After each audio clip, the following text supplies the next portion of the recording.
Hello, everybody, and welcome to the Reds Rundown podcast, hosted by two lifelong Reds fans and journalists. I'm Rob, he's Joe, and today, well, we appreciate you taking the time to join us today. Excuse me, Joe. Sorry, little flustered here. There's been some tornadic activity in the area. I hope everybody's staying safe out there. We are recording Sunday night, so hopefully, nothing too crazy is going on. But how are you hanging down there in the great city of Cincinnati?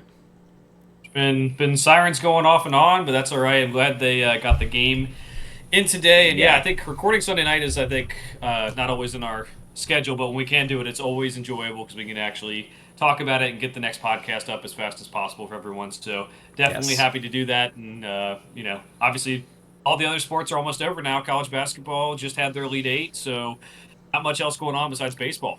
Yeah, we are very close to it being basically just a little bit of basketball, a little bit of hockey, and a lot of baseball. So pretty excited about that. Today we're going to be going over the games. Opening day weekend. We'll be going over the games coming up this week as well. And then we do have some injury updates, some pretty big ones, Joe, that we will be discussing. But before we dive into that, I'm also going to give you guys the question of the day. So let me know who stood out most to you during opening weekend. Who made an impact in your mind? I know Joe and I have some answers for that. We'll talk about that as we go through the games this week. I'm also going to remind you that if you're new around here, make sure to like and subscribe. Liking helps us out a lot, and subscribing also helps us out a lot because, then we're creating this awesome community here at the Reds Rundown podcast for the Game House. You can also go follow us over on Twitter at Reds Rundown TGH. Okay, Joe, let's go through the games this weekend. It was an interesting weekend, is the way that I'm going to put this, Joe. I think we've got quite a bit to dissect, quite a bit to break down, is what I will say, as the Reds did get their season started. So on Thursday, opening day, the Reds came in and started off pretty well. Hunter Greene was dominant, Joe. Absolutely dominant. 5 innings, 3 hits, 2 earned runs on an errant home run from good friend Wilmer Flores. But Hunter would only walk 1 guy, strike out 8. Scott Barlow would come in, strike out 2. Emilio Pagan, 2. Tony Santillan, 2. Ian Jabot, unfortunately, would blow the game, giving up 4 runs, including the big 3-run bomb to Wilmer Flores. He would strike out 2, and Sam Moll would get the final strikeout to get them out of the top of the 9th. The Reds would try to come back in the 9th inning, Joe, but it would not be enough. Jeimer Candelario with 2 hits, 3 RBIs, 2 really big hits. To right field. TJ Friedel had 2 hits, including an RBI single to drive in Jacob Hurtubise later in the game. Ellie got his first hit of the game. Matt McLain, no hits. Gavin Lux with a hit as well. And Encarnacion Strand, CES, with 2 big hits. It was a good weekend, good start for him. The Reds would roll into the Saturday game, where Nick Lodolo would not have his best stuff whatsoever, but he would still go 6 innings, 5 hits, 2 runs, 1 strikeout, no walks. The Reds would not strike out another batter, but Tony Santillan, another no hit or 1 hit, no strikeouts. Graham Ashcraft would get himself out of a bit of a jam with a double play. The Reds would turn 3 or 4 in this game. Emilio Pagan as well would lock it down. But the big story was Matt McLain.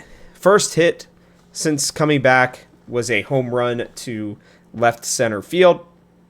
And then he would also get a double that would allow for Ellie De La Cruz to drive him in. And then Christian Encarnacion Strand would hit the big home run in the 6th inning to right field that would put the Reds up for good. Santiago Espinal would also add in 2 more hits. Sunday's game was kind of a repeat of what the series was for the most part. Nick Martinez and Robbie Ray were both perfect through 4 innings. Nick Martinez would go 6 innings, but would unfortunately give up another big home run, unfortunately, to Heliot Ramos and Matt Chapman. He would end up giving up 4 runs, walking 1, and striking out 5. Ian Jabot would come in, get a strikeout. Taylor Rogers, unfortunately, gave up 2 runs as well after a CES error. I don't understand why they gave the throwing error to Ellie De La Cruz. That was a perfectly scoopable ball for CES as a former first baseman. I know it wasn't the best throw, but that nicked off of his glove. I think he should have gotten it personally. Scott Barlow with a walk, and Brent Suter would come in and get another strikeout. Austin Wynns would get the Reds on the board with a 2-run home run. Matt McLain would hit his second to bring the Reds within 1, but it would ultimately not be enough. It was an interesting weekend, Joe, to say the least. Starting pitching looked pretty much outstanding outside of a little bit of struggles from Nick Martinez and really Nick Lodolo as well and Hunter Green. They all had a little bit of struggles. Lodolo actually looked the worst for the most part of the 3 of them, but would ultimately have the best game. His stuff wasn't working, but he battled. He pitched and had a good weekend. Ellie didn't do much this weekend. Matt McLain was really the big hero. And another guy I wanted to give a quick little shout out to was Gavin Lux. You may not be able to see it based on his batting average, but man, he was hitting the absolute shinola out of the ball. It was pretty crazy how many of his hits were just getting snagged, unfortunately. But Joe, what were your impressions of opening day weekend? What were your thoughts? The middle part of the infield outside of the Ellie errant throw looked really good defensively. Matt McLain had an outstanding game, especially on Saturday. A few diving plays, a couple great double plays as well. Yeah, I don't know. What else are you seeing? Yeah, I can't believe you said that. That's definitely an error on Ellie in my book. They usually give it to the shortstop if it's going to bounce like that and have to be something where I don't know, it's a tough play for CES, but definitely scoopable, like you said. Would love for him to scoop that up. But my feeling about this opening series is one, I feel like we're starting off to a similar vibe to last year. And I don't want to get to July and tell everyone, hey, these series at the start of the year matter, just like they did last year, and get to that point. So I'm prefacing that now because while it isn't the end of the world that they went 1-2 against the Giants, you have to win these type of games, these type of series, if you want to be in the playoffs, and they didn't do it. And that makes things tough because the upcoming schedule is tougher when you have the Rangers, the Brewers, who maybe aren't as good as they were in past years, but we somehow struggle with them all the time. And then we have, I think we go back to play the Giants after that as well. So, like, we have to find a way to beat the Giants in San Francisco after that. So, this series does matter. I think it was frustrating because of a couple different errors. I'll put the first one on Tito. Ian Jabot, I love Ian Jabot. His stuff was nasty that first It game. was. But first game back, coming back from an injury, not sure I would have used him in that high leverage situation. Now, there was talk about maybe they would have used Pagan, but they used Pagan earlier in the game. I'm not sure either of them are the best for the closer role, even though Pagan did do a good job on the Saturday game. I thought that was questionable. I liked the leadership Hunter Green showed after the game, going up to Ian Jabot and like talking to him and making sure we have his back. But he's got good stuff. I just didn't see him being in that role. We'll see if that changes in the future and how Tito uses pitchers while Alexis Diaz is out. Otherwise, the base running error, Jacob Hurtubise, second and third on Sunday, Yeah, that was rough. and Espinal hits it to the left side of the infield, and Matt Chapman, one of the better infielders, tags him and throws it to first. You weren't forced to run if it was first, second, and third. Yeah, like I get it, things happen, but if it's hit like that, you can definitely pause and see how things are going to go, or stop once the ball is in Matt Chapman's glove. Double play really kills momentum, any chance of a comeback. And then Candy didn't get that tag down in that inning as well, and it just kind of reiterates the point of like maybe Candy. It seems like we're giving CES the chance to be the everyday first baseman. I'm not totally opposed to that, but when we have Steer having to DH, that puts Candy at third, which Candy does need to be in the lineup the way he's hitting, and that limits the defense pretty severely. So there is a lot to clean up. One with the manager decision, but also he's got to clean up the base running that was the number one thing for him was like you want to get better base running. And if you're at the end of the roster, Jacob Hurtubise, your job ain't safe right now. You might be sent down soon because if we're gonna start holding people accountable, that is a it probably didn't cost us the game because the margin was pretty big. It was 6-3, but it definitely could have helped if we had an extra out there, and that didn't help. And then yeah, the defense needs to get better too. Ellie and Candy in that game really cost him a little bit. So I think there's gonna be a lot to talk about. It's a so a frustrating series. I'm glad we got the one win. The starting pitching looks good, and we'll have to see if we can keep the bats rolling. 246 average so far this year for the Reds. That is something we would have killed for last year. Yeah, I was going to say, I felt like they got a lot of hits. It's just like they couldn't drive them in. Jake Fraley had multiple opportunities this weekend to really help the Reds get ahead, especially in that first game, and he kind of laid a nothing burger over those first two games when he was getting a start. He is an on-bat guy or a bat-to-ball guy. I expected him to do a little bit more. But like you said, I think the big thing we got to talk about here is, like, is Spencer Steer really healthy? Like, I think he is to a certain degree, but it's like, Barry Larker keeps saying, well, he just needs more time. He needs more time. I would have rather seen him get those hits, those at-bats in minor league camp. I think they just didn't want to throw him on the IL because they feel like he's pretty close to being ready. And with Austin Hayes out, I think it makes sense. It's just that I don't know why you play him for sure in these situations. I don't know. It's weird. I do want to say for Hurtubise and for Blake Dunn did have a hit today, which was good. Happy for him. Seems like he might end up being that fifth guy at the end of the bullpen. But I will say Noelvi Marte, as far as I know, had a pretty good weekend. Will Benson also had a pretty good weekend, and Reese Hines. All three apparently had a pretty solid weekend for the Louisville Bats. So you can tell that they are pushing to try to get their spot back with this team. So if Hurtubise and Blake Dunn, can't add to the team, then at least we got guys down there that are pushing for it. But they're going to have to, hold their spot. They can't make many mistakes. Like, it's, hey, you get an oopsie, but you can't keep doing that because these guys are coming. I mean, I don't know if you've seen the way that Benson was swinging. I only saw the highlights, obviously. I haven't gone down to check much, but, like, I think Noelvi Marte was like 4 for his first 5 or 6 or something like that. And Reese Hines was hitting the crap out of the ball. Benson hit like a 420 shot. I think it was to dead center. So they are not screwing around. They do not want to be down there. And we know that. And I actually love that. I would love for that to be the competition, honestly, between them. I still would like to have a better outfield. My last point to the outfield, I will say, though, is I actually like Gavin Lux. I like Santiago Espinal out there. I like TJ Friedel, and I like Steer and Hayes. If those kind of end up being your 5 guys and Fraley maybe gets pushed out, I wouldn't really hate that, to be honest with you. So I don't love that you have to kind of do both for these guys, but like, hey, Lux seemed mostly comfortable out there. He had a couple where I think he didn't get a good jump on it, from what I could tell, but they clearly like his bat. If he was the only lefty in the lineup today, I think that shows what they think of him as a hitter.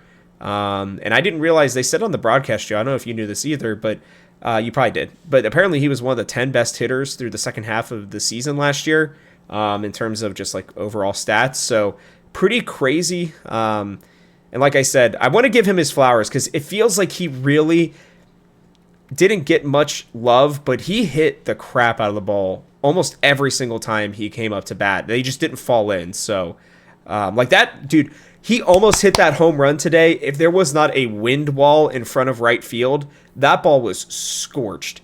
I think that would have been 10 rows deep on a normal day, but that's all right. Yeah, I like your point about Steer. I think I said it last week or 2 weeks ago that, like, they say it's not affecting his swing, but it definitely is affecting his swing. He was late on everything. It doesn't look good. He looks lost. He's popping things up. It's bad, and I think that's not a good sign for the rest of the season if he's already starting this way and we're maybe bringing him back too soon. So we'll see what the plan is there. But with him having to be the DH and with Candy having to play third, you're right. It is good to have Espinal and Lux being able to play the outfield. Now, this puts a lot of pressure. CES played well, but like he might be the first guy to like, hey, you're on the bench, dude. We have to put Candy at first. we have to have Gavin Lux at third or Santiago at third and have one of them in the outfield. But there's going to be a lot more competition between people than you usually see with like, hey, this Steer has to play DH, so Candy has to play third, so CES has to play first, and that means Lux and Espinal have to play the outfield. It's like if any of these guys don't perform, then things have to change. Where you might have to move Candy to first, or CES might have to be the DH if Steer can't get it going. I don't know what's going to happen, but that is maybe the X factor for this next week is. Can Steer get things back on the right track? Is he going to DH every day? Terry did give him Saturday off and said he really wanted to be fair to Spencer Steer, who's trying to help them out right now. But like at the end of the day, we have to put the best lineup out there, and for right now, it doesn't include Spencer Steer. So we'll see how Monday, Tuesday, specifically these next two games against the Rangers, kind of stacks up. Yeah, I want to talk real quick about TJ Friedel as well. He's an everyday player in my mind. I don't care about the matchup in that regard. And this is why I pointed out Gavin Lux being in there, right? That shows the confidence they have in his bat. And that's not to take anything away from him, to be clear. But TJ Friedel should be in there every day. I appreciate that Blake Dunn got a hit today. I appreciate that Terry's playing the matchups. But I don't really remember, and now I'm going to check, so I could be wrong on this, but I don't remember TJ Friedel having that bad of a batting average against lefties in the past. He was better against lefties last year, wasn't he? I'm checking right now. So he was not last year. Last year he was 209 and 230, but he was hurt pretty much all year last year. Yeah, he was 354 against lefties in 2023 when he was healthy. And that was still in 96 at bats, so almost 100 at bats. I know last year was an oddity, and I know that he's coming back, from being injured a lot last year. But I don't want to see his confidence fade because he looked very good on opening day. I think he's one of your core guys, to be honest with you, Joe. I think he should be starting every single day in center field, with the occasional off day. And I think he adds a lot to your team right now, like in terms of giving you some defensive stability when you have guys flanking him. Like if you have an outfield of Gavin Lux in left and Espinal in right, you need a guy who can not only cover a lot of ground, but who has familiarity with guys like Espinal, who's been doing it for a lot longer than a guy like Blake Dunn, who handled himself well again today. He really did. But I don't see the benefit of giving TJ Friedel a day off during the opening day series when, I will be honest with you, I think they could have used him today. I really do. I think he's a good bat-to-ball guy. I think he has that pressure for bunting, and I actually think he makes your lineup a lot better than even moving Espinal up into the 2-hole, which I didn't hate, but I didn't love at the same time. Robbie Ray was very good today. I'm going to give him that until he started breaking down. He was really, God, that one swing from CES was awful. I think that was his second strikeout. He chased a ball that felt like it was 5 feet off the plate. So, I don't know. I'm a little intrigued to see what Terry's doing. I'm not going to be one of those people. Sam LeClaire said it at the beginning of the day. I'm not going to start questioning Terry much right now. Right? I'm bringing up just thoughts that I have, but I'm not exactly questioning him. I'm sure he has a reasoning for this. But if it's me personally, I definitely think that Friedel should be in there on a regular basis until he proves that he can't be. So, yeah, I don't know. It was a little bit surprising to me. And I was very much thinking about you this weekend and, like, what are you thinking of this? Because I was confused when he was not on in the lineup for today. Yeah, I would have thought he was should have been in the lineup. I am not opposed to having him be out of the lineup against the lefties if they really thought 2023 was like that much of like a lucky stat wise thing. Although I think he did 2022, he had a better average against lefties too as well. So check right now. I think no, he did. I just checked. Okay. But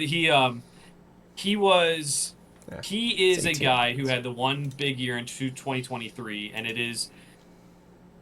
he's our best outfielder right now. At least the guys who are full-time outfielders, since Spencer Steer's hurt, and we don't know what other position. Yeah. Austin Hayes is hurt, and we don't know what he's going to give us.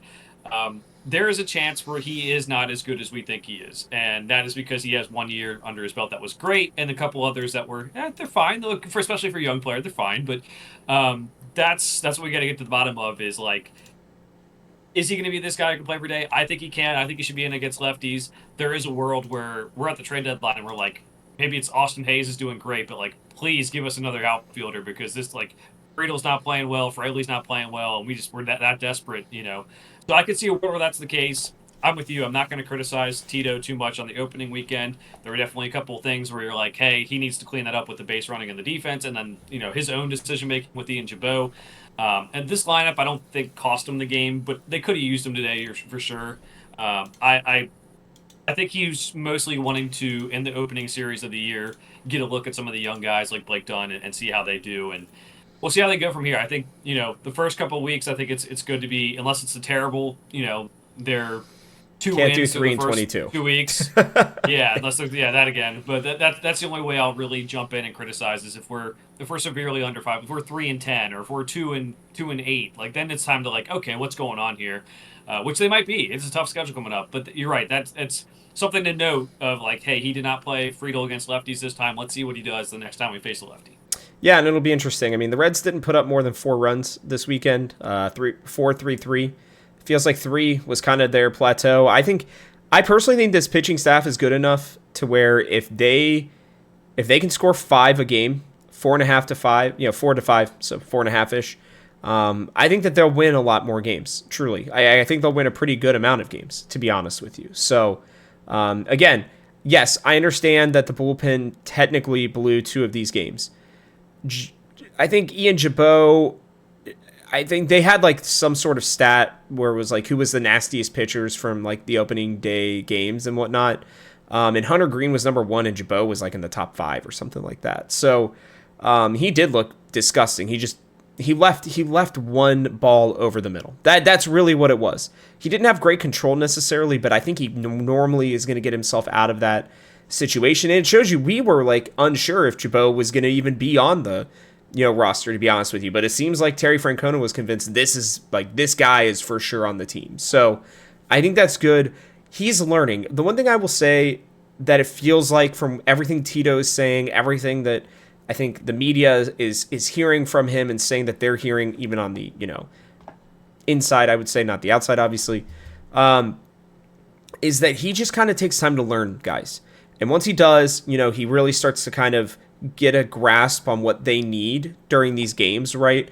And how he can unlock them. So I'm hopeful that that's going to be the case. I'm hopeful that it's going to be kind of like a scaling effect, right, Joe? Where it's like he starts to kind of figure these guys out. He puts them in the right situations and they start to just kind of gradually get better. I'll give my last quick thoughts and then I'll let you on opening day or opening weekend.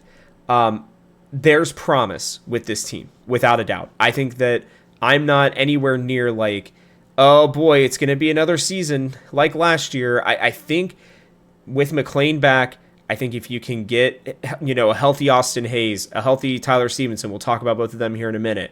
If Spencer Steer can, really kind of slowly work his way back in, this could be a very devastating lineup. When you're having to decide whether or not you're going to be putting in Santiago Espinal, where and how you're going to play Gavin Lux on a daily basis when they are actually producing, I think that that's a good problem to have. And apparently Austin Wynns is like one of the greatest Reds catchers of all time because all he does is hit extra base hits. It is pretty incredible that this man is, I think, now 8 for like 20 or 8 for 19 or something like that with all extra base hits, I'm pretty sure, except for like 1. So pretty crazy, but I'm not worried. If you remember last week, Joe, I said the Giants are the line. If you're better than the Giants, then you're a playoff team. If you're below the Giants, you're not. Right now, we are below the Giants, but this series didn't make me think that we couldn't be better than the Giants. I think we were 1 or 2 pitches away from being 2-1 or 3-0, to be honest with you. Yeah, I think I'm going to stay with what I said last week, which is the panic button is on the table, ready to be pressed, but it's not time to press it yet. And that is just because of the injuries more than anything. I like the talent on this roster. I even said, even with the injuries right now, it looks good. Mm-hmm. The Spencer Steer stuff does scare me. and if he has to go on the IL for a little bit, then you start getting into we need to make a move. Um, that's where I'm kind of at with it. Austin Hayes coming back would help, but it's definitely one of those things where it has already impacted us, and I wouldn't say caused losses because I don't know if today would have been solved by Candy being at third or whatever. But that this is something where it's like, hey, the lineup is good now, but one more blow to it. You were without Austin Hayes and Spencer Steer and Tyler Stevenson from your what you're supposed to be your opening day starting lineup. That would be pretty critical to us. But yeah, I definitely think there's enough talent if things are go as planned to make the playoffs still. They're gonna have to win some games against tougher teams, and maybe this is just like, hey, that game very easily could have been 2-1 if Jabot doesn't blow that one, but like you're going to have to maybe beat the Giants in San Francisco now, or maybe maybe we lose the series to the Rangers, and it's like looking still bad. Then you have to go beat the Brewers, who again don't have as much talent as they typically do, but still a team we've struggled with and very easily could beat us. So it's going to be interesting first couple weeks of the season, and definitely not the easiest schedule. So you wanted to win against the Giants, but you're right. It's not. It's not quite time to start thinking about maybe us falling down the tubes yet. Yeah, let's hope not. I mean, I think this team's good enough. I think that they've got enough in them to have stretches where they go 7-10 on, for a couple weeks maybe, to kind of get them back into it. It's just, I would love for us to not be the Bengals, where it's just we have such terribly slow starts and then you're just trying to play catch up. That would be very nice. So we'll move on real quick to injuries. We've got some updates on a lot of people actually. So I'll start with the ones that maybe require less discussion. Rhett Lauder has started throwing again, so that's good. I still think he's probably not back anytime soon. I think they're going to take their sweet time with him, make sure he is very much ready. Wade Miley as well is apparently looking closer and closer to being ready for May, should they need him. So a lot of people are thinking that they may give him a roster spot when he is healthy. I don't know where or how they're going to do it, but it sounds more and more likely that they signed him with the intent that if he's healthy, that he is out there pitching somewhere. So keep that in mind. Andrew Rabbit as well is being or had just pitched on opening day for the minor league team. Apparently he is ready to go from the sounds of it. They are bringing him back. He is with the team right now with the intent of him being ready, I believe, April 11th against the Pirates technically is when he'll be able to come back off of the disabled list. I also think that it'll be the 12th is when he would be able to come in for Carson Spires. So that would be great to have Andrew Abbott back this early. I will be honest with you, if Brady Singer looks good on Monday, this Reds rotation might be absolutely devastating because the fact that Nick Lodolo was able to go 6 innings and pitch the way that he did, being terribly wild but getting a ton of ground outs. I mean, if he can solve the issue of home runs and get back to his strikeout ways, oh boy, you guys better watch out. That 1-2-3 punch. I mean, Nick Martinez looked unbelievable until literally like 2 pitches. So very excited about that. Going into the rest of these, though, these are the ones I think we'll have more conversations on. Alexis Diaz, they are still pretty non-committal to what is going on exactly with him. He is still suffering through that hamstring injury. It may not be, bless you, Joe. It may not be until, sorry, it's a Midwesterner in me. I can't not say it. But, it's, he may not be ready until May or June, Joe. So they may have to go by committee and see if somebody steps up. I would love that because then you have your 8th inning guy if Diaz comes back, and then you have your step-in closer if Diaz struggles. So totally fine with that. Steer, again, we've talked about a little bit here. They said he's on a throwing program. They expect him to even be ready in the field potentially by next week. I don't know how I feel about that. To me, his timing looked off. He didn't look injured to me. He just looked like his timing was off. And that does take time to Barry Larkin's, I think, point. But there comes a point where I know he's going to be able to catch up with the ball, Joe, and we'll have to see if it's really the injury that's hampering him or I don't know if maybe we have to have other discussions. The last one here is Tyler Stevenson goes in for one more MRI on the 7th. This sounds like, based on what he was saying, They're just checking one more time to make sure there's no structural damage whatsoever. A lot of them, and the way he was making it sound, is that he could be back right when those 10 days are up as well, which would be pretty outstanding for the Reds to get him back, because while we did get the home run from Austin Wynns, the Reds catchers this weekend went, let me make sure I get this right here, 1 for 7 with 2 walks, I believe. No, a walk. Excuse me. So not exactly great for our Redlegs in that regard. Not terrible, honestly, but still not great. So where are you at with these injuries, Joe? What are you feeling? I think the Stevenson one seems the most promising. Like, he sounds like he's feeling fine for the most part, that this is almost purely precautionary at this point. But with a catcher and an oblique injury, you don't want to mess around.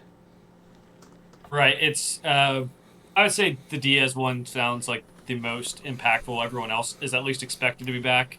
If it is something where we find out more information a week or two later, like we always do as Reds fans, then we'll address that probably then. But Yeah. I'm assuming everyone's gonna be back mid-April at the latest, and we'll be ready to go. Diaz, yeah, it does suck not having to go to closer, but we've had obviously issues with him in the past, especially with his command and his location of pitches. And it might be good to find different guys in this bullpen. I do think they still have a lot of talent. There's not, again, this is a bullpen that does not have stars. It is a bunch of guys who are very solid, and that might maybe expose us too. Maybe it'll say, hey, we actually do need to go out and get a star closer, and maybe we'll do that at the deadline and move Diaz to a setup guy when he comes back. But that's the one I think you have to worry about the most, because, again, it's just, you know, as we've seen with injuries to the hitters, if we get a couple injuries to the bullpen, you're bringing up guys you don't really trust, and that's not a position you want to be in. Yeah, I mean, Alan Busenitz is, closing games right now for the Bats, so not really the guy you want to. I'm going to give Pagan some credit, by the way. He looked pretty good this weekend.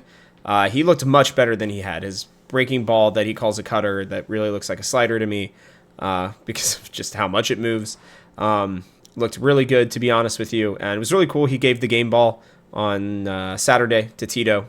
One more injury I didn't talk about, Joe. My bad. Austin Hayes. Big one as well. Everything sounds like he's going to be fine. Like, if you notice on opening day, he didn't even run out. I think he is very much making sure that there is nothing keeping him from being able to come right back off the IL and be able to play. So from all indications as well, they're expecting him back right when that deadline is up. So, the Reds could be, it's like if they can just survive these first 8 games, essentially, Joe, 8 or 9 games, whatever it ends up being, before we play the Pirates, they will be getting reinforcements. Spencer Steer will probably either be a little bit more healthy or on the IL, at least one way or another. Things will be solved with him by then, hopefully.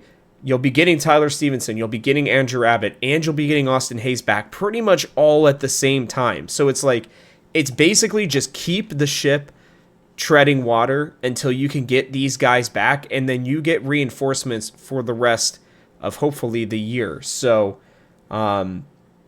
that's excuse me, that is going to require guys like Ellie De La Cruz to step up. He really had a very mediocre first weekend, to be honest with you.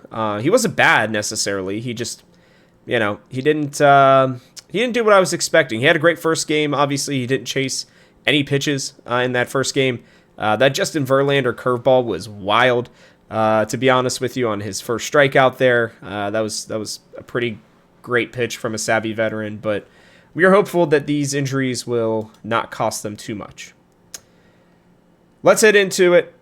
Next week, we have the Rangers and the Brewers, as we just discussed. I'll give you their records right now. The Rangers are 3-1 after a 4-game series against the Boston Red Sox.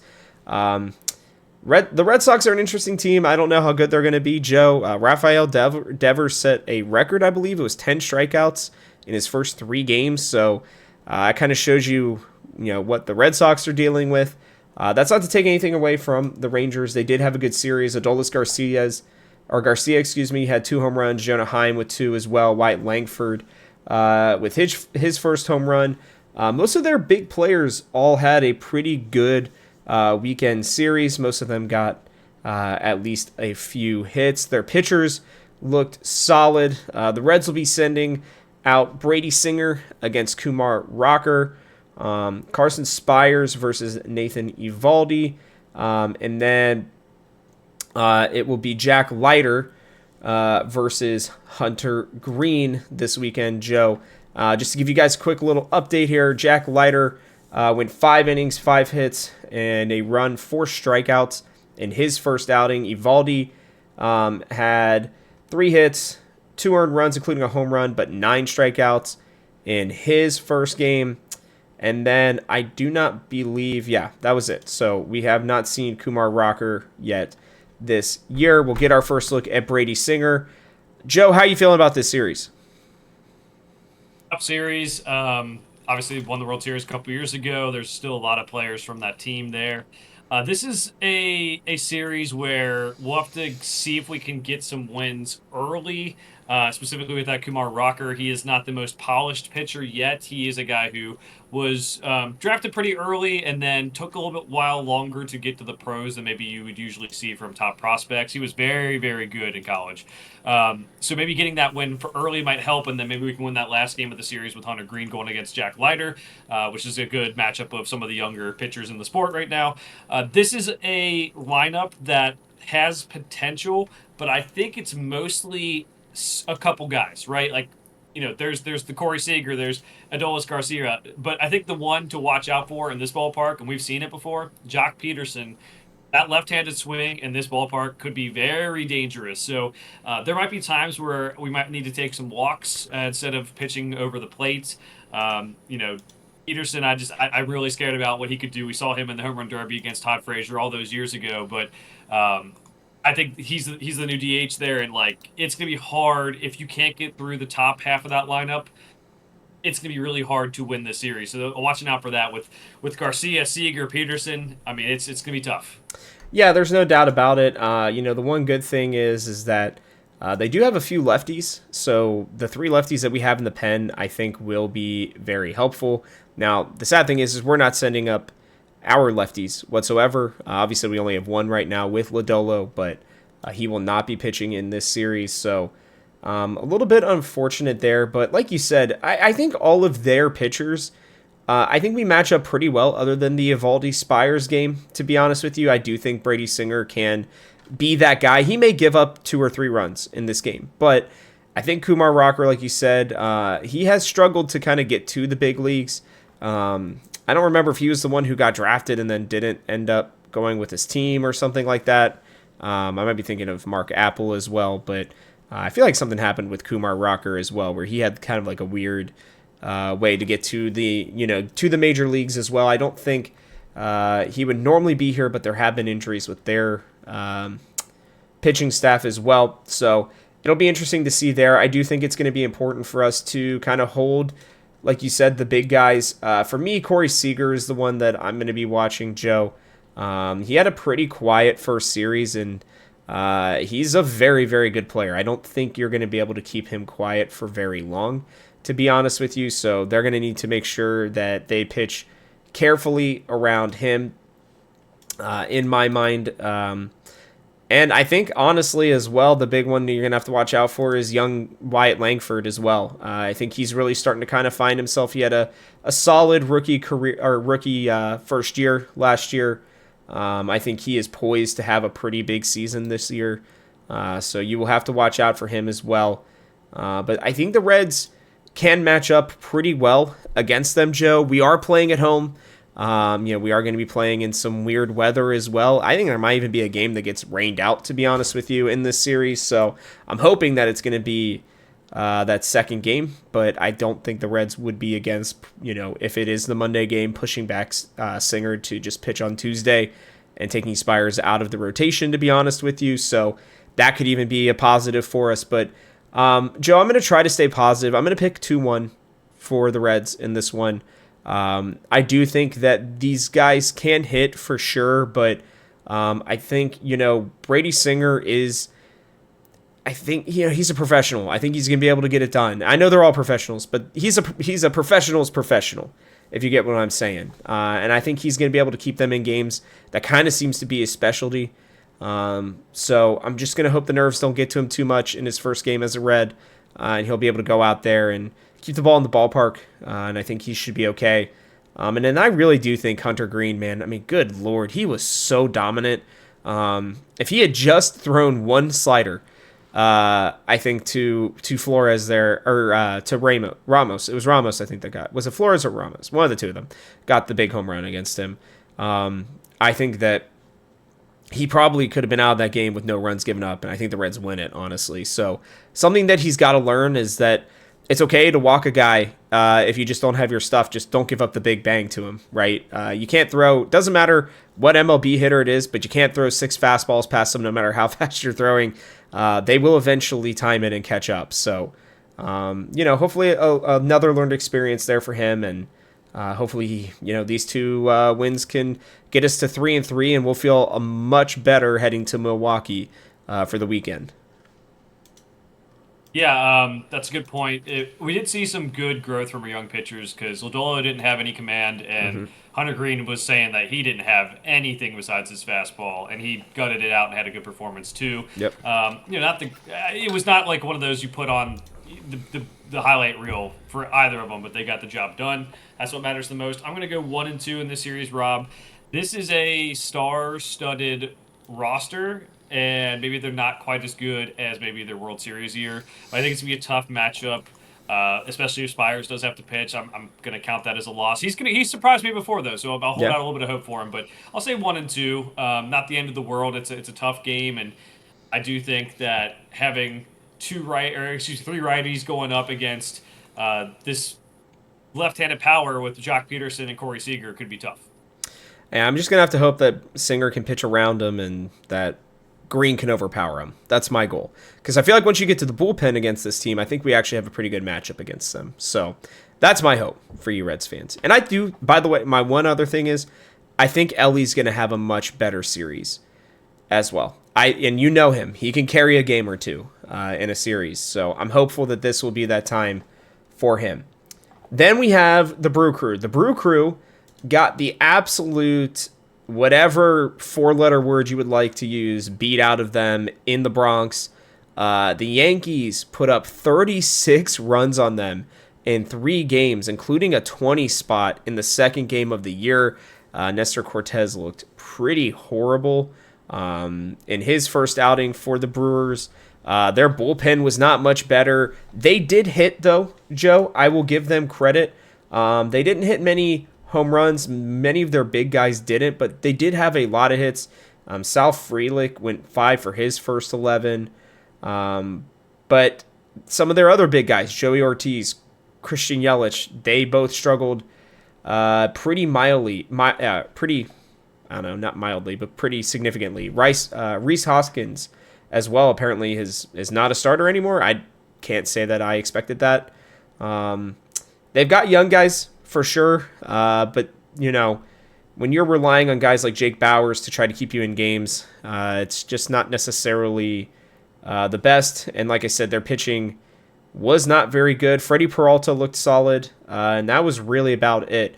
If you look at their bullpen and kind of the rest of their ERAs right now, 45, 18, 13.5, 36, 36, and 15. And Aaron Savali, their third starter, got hurt and is potentially expected to miss some time as well. So the Brewers definitely did not have the weekend that they were hoping for. Great news for the Reds, by the way. As the Cubs lost, the Reds, I believe, are in second for the division. That just shows you how bad of a first weekend the division had overall. And I will be honest, Joe, I think that this is going to be a great opportunity for the Reds to go into Milwaukee. They are still going to be licking their wounds. They do get the Kansas City Royals for 3 games, who are also coming off of a very interesting series, one that saw, unfortunately, Jonathan India getting hit in the face today, which was crazy. I don't know if you saw that, but it is not an easy schedule for the Brewers either. Yankees into Royals and then into the Reds for 4 games. So this should be an interesting series, Joe. What are you feeling? Right now that it's kind of lining up to be Lodolo, Martinez, Singer, and then we will see. It should be technically Carson Spires, but we don't know. It'll depend on rain and everything else. So, how are you feeling going into this? What are you looking for? Yeah, one correction. Reese Hoskins did start 2 of the first 3 games. They did end up pulling him a couple times through Jake Bowers. Bowers actually pitched for the Brewers twice this That's weekend against right. the Yankees too, which was kind of incredible that they had 2 games where they needed to pitch a position player already. Tough matchup they got against the Yankees, but I said this a lot last year with the Brewers. I'm going to say it again. You want to play them now. They have so many pitchers on the IL. Uh-huh. It's not even funny. Tobias Myers, Aaron Ashby, DL Hall, Brandon Woodruff, and Robert Gasser, and Nick Mears in the bullpen as well. That is a really tough thing. That's why they moved Devin Williams this offseason and got Nestor Cortez. You mentioned Nestor Cortez had a very rough outing against the Yankees, his former team. Obviously, there's no Willie Adames. We talked about that last week as well. This is not a very good team. I don't think this is a team that is going to be able to make the playoffs this year like they have. They've been trying to do this bowling on a budget. We're going to get rid of our stars when they're too expensive for too long now. Um, you know, on top of getting them when all their pitchers are hurt, Kristen Yelich hasn't gotten it going yet. I think that maybe the injury from last year is still affecting him. And even if he does get it going, I don't know if we should expect him to have a lot of power in his bat. So with the Rangers, it's about avoiding a lot of the power hitters they have. For this team, it's more about avoiding rallies. Don't give up 2 hits in a row. Don't give up 3 hits in a row. Don't walk anyone. Don't give them free bases. I'm not afraid of this lineup whatsoever. There's definitely times where you don't want to pitch to different guys, but I'm not really too afraid about that. All right, so didn't even mention Aaron Savali in the list of injured pitchers I said earlier. He is one of them as well. He got injured today against the Yankees, and that really leaves the Brewers with a big issue here because they have all those guys injured. They only had 4 starters on the roster to start the year because I think they were trying to kind of play it cool or whatever, use the bullpen. So I think Jose Quintana could be in play to come up, but that Mm-hmm. really, with this series coming up, with a 4-game series against us, really leaves them weaker. So I was going to go 2-2, but with Savali getting injured and kind of changing things up for what they're going to have coming at us, I'll go 3-1. I'd watch out for that Cortez game. He is a lefty. We struggle with lefties still, apparently, Yeah. after that first 4 innings against Robbie Ray, who, as you mentioned, was not good last year or the year before that with injuries. So I will say that they go 3-1 in this series, and just watch out for who the Brewers could be pitching because this is one we might need to capitalize on. Yeah, absolutely. This is going to be, I think, a prime opportunity for the Reds to take a big step forward. Just remember, like, this division is wide open. The Pirates got walked off 3 times by Miami in Miami, a team that is generally considered to be filled with a bunch of AAA and prospects, like higher end prospects, but still mostly AAA guys. So pretty crazy there. The Brewers getting smashed. The Cubs are 2-4, I want to say right now, after dropping a game to the Diamondbacks, and then you got to remember they had that series up against in Japan against the Dodgers where they lost 2 games as well. Really, it's only the Cardinals who had a weirdly outstanding series against the Minnesota Twins, one that was pretty unexpected. So, yeah, this division seems to be wide open right now. The Reds have the opportunity to take it. We are going to have to see if they are going to be able to. But Joe, as always, we like to end this with your words of wisdom. What do you got for us as we get ready to head into what should be hopefully a fun week of baseball for the Reds? You got one of them, Jonathan India. We're keeping him in our thoughts and prayers. He got hit by the Guardians pitcher, hit him in the head. He always has issues with keeping the ball in play and not just hitting batters. But Jonathan India did have to leave that game.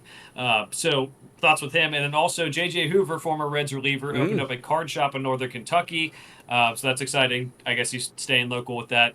Rob, also, I wanted your take. I'll answer it after you do. But question of the day: Who was the guy that stood out the most to you opening series? Oh, good question. The easy one's Matt McLain. I'm not going to use that one. It's good to have him back for sure. I'm going to give it to Nick Lodolo because he is a strikeout pitcher for sure. But as I talked about, when we were kind of discussing the games, it's really important when you don't have your stuff to be able to go out and give your team a chance to win. Nick Lodolo did that. And one of the big problems we had with him, right, was that not only was he injured, but when he did have bad games, he was giving up like a ton of home runs. If he has found a way to be a ground ball pitcher along with a strikeout pitcher, and if he can be a guy who can give you 5, 6, 7 innings on a regular basis of 1 or 2 run baseball, we are going to, if he could stay healthy, I mean, he's going to be absolutely disgusting. And this Reds pitching staff, dude, credit to the Reds. I know Jabot didn't have a great game. I know that Nick Martinez had a little bit of a hiccup, but like this staff looks very improved, and there are things that they will be able to fix. And I was very happy about that. So Lodolo, singular, but the pitching staff overall, I was honestly pretty happy with. You should be able to win a lot of games if this team can put up 5 runs. I really feel that very, very, very much so. So we'll see. What about you? I like those. I'm gonna go with my guy Santiago Espinal, playing different positions. He has a 333 batting average, leads the team in on base percentage with people who at least have 6 at bats, with a 429 on base percentage. Also, quick shout out, Jamer. Jamer had a great one. Jamer had 300 batting average so far, 417 on base percentage. His bats look a lot cleaner. The fielding's still an issue, but I think if we can get Jamer from like 2-3 years ago, where he's hitting at least like kind of around 250-ish, I mean, that really makes this lineup a lot better. So those 2 guys really stood out to me. Just kind of answer that question of the day for us. Yeah, I mean, again, Reds fans, I know it wasn't the opening series that we would have hoped. There were some small mistakes here and there. I think that they are very cleanable. I don't know. Mistakes that could be cleaned up is the word I was looking for. I don't know what else I could put in there. But there are things that can be cleaned up, and I think that they will. And I think that if we lean on our starting pitching, and if we anticipate Ellie, being that star that we expect him to be, add that in with Matt McLain. You have surrounding pieces like Espinal, like Candy, like Steer, Lux, Stevenson when he gets back, Hayes when he gets back. This can be a very good team. There's still plenty of hope, plenty of good things to do. So do not worry about this team right now. I think they're going to have a good week this week. I think Tito's going to get them into a good mindset, keep them ready to go, ready to play.